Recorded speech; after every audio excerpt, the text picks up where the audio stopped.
అందరికీ నమస్కారం. ముందుగా అందరికీ శరన్నవరాత్రి శుభాకాంక్షలు. నవరాత్రుల్లో మొదటి రోజైన ఇవాళ అమ్మవారు మనకి బాలా త్రిపుర సుందరిగా దర్శనమిస్తుంది. అటువంటి బాలమ్మ తల్లికి నమస్కరించుకుంటూ నాట రాగంలో శ్రీ గణపతి సచ్చిదానంద స్వామీజీ వారి రచన త్రిపురే త్రిగుణే త్రికళే అనే కీర్తనని ఇవాళ మీ ముందు పాడబోతున్నాను.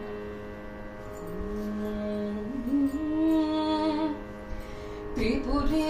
త్రిగుణే త్రికళే త్రివిధే త్రినుతే త్వమేవ సేవే త్రిపురే త్రిగుణే త్రికళే త్రివిధే త్రినుతే త్వమేవ సేవే త్రిపురే త్రిగుణే త్రికళే त्रैलोक्य मोहन चक्राम्बिके त्रैलोक्य मोहन चक्राम्बिके देहं तु मे देवि ते भूपुरं कुरु त्रैलोक्य मोहन चक्राम्बिके देहं तु मे देवि ते भूपुरं कुरु त्रिपुरे त्रिगुणे त्रिकళే त्रिविधे त्रिनुते त्वमेव सेवे त्रिपुरे त्रिगुणे त्रिकళే श्रुतिमते शृङ्गार रसवपुषि त्वं भाषि संजोभिः मुद्रया पासि च श्रुतिमते शृङ्गार रसवपुषि त्वं भाषि संजोभिः मुद्रया पासि च अष्टोऽपि सिद्धयो गायन्ति त्वाम् अष्टोऽपि सिद्धयो गायन्ति त्वाम् प्रकटाश्च योगिन्यः यान्ति भरत्या अष्टोऽपि सिद्धयो गायन्ति त्वाम् प्रकटाश्च योगिन्यः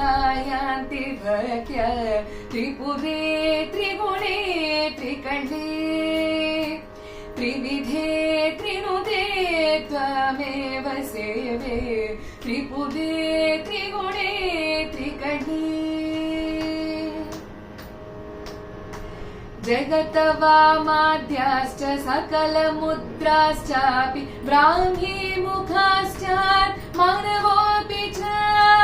जगतवामाद्याश्च सकलमुद्राश्चापि ब्राह्मी मुखाश्च मानवोऽपि च सेवार्थमेवार्थ सत्याम्बिके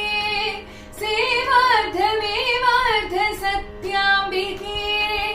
नाटेशि श्री सच्चिदानन्द रूपे सेवार्थमेवार्थ